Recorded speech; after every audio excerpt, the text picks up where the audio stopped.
When I was 15, I was having a really great year. I had just finished an amazing swim season.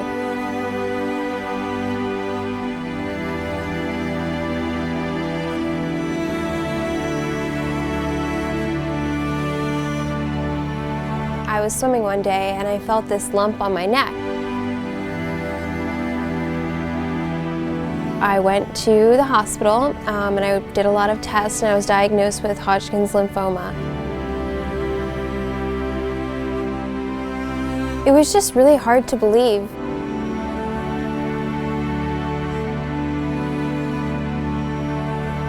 At first I was kind of upset.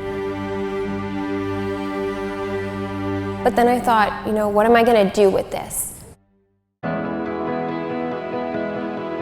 I started treatment and it was 4 pretty intense rounds of chemotherapy in the beginning. I was at Johns Hopkins, so we had to travel to Baltimore, and it was just a really tough time being in the hospital and being stuck in different cities. Feeling pretty down in the dumps.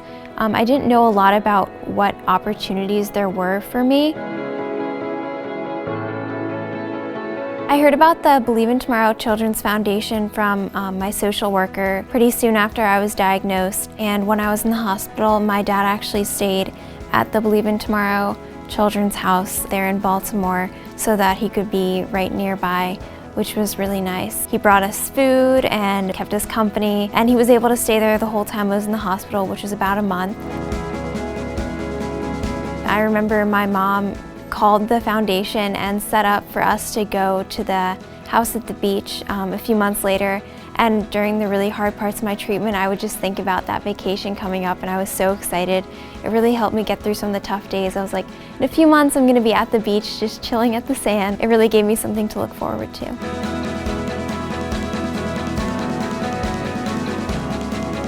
Believe in Tomorrow is 2 beach respite houses, one by the bay and one by the sea. So we've gone to the beach there 2 different times. It was such an incredible experience. We had a really fun week. We were able to go surfing, mini golf. We went out to lunch at a bunch of different places. We got the opportunity to go out on a Coast Guard cutter, which is one of their ships. And my brothers and I went, and I actually got to drive the cutter on the open ocean a little bit, which was pretty scary, but it was a lot of fun. I'm just so glad I got to do it. It was so empowering after going through treatment to be like, I'm out on the ocean, I'm driving this boat.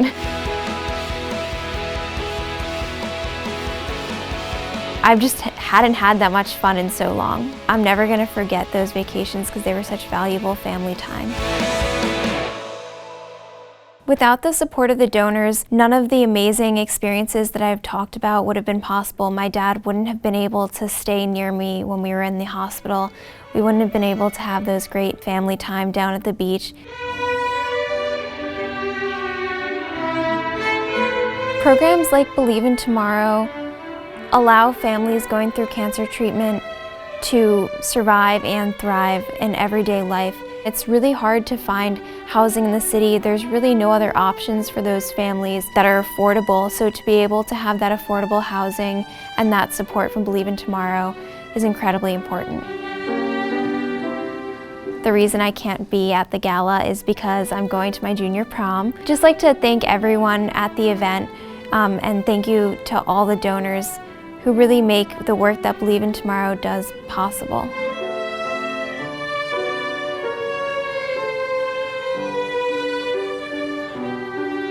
One of the days when I was down at the beach, I decided to wake up early and go out and see the sunrise. So we went out when it was still dark and set up on the sand.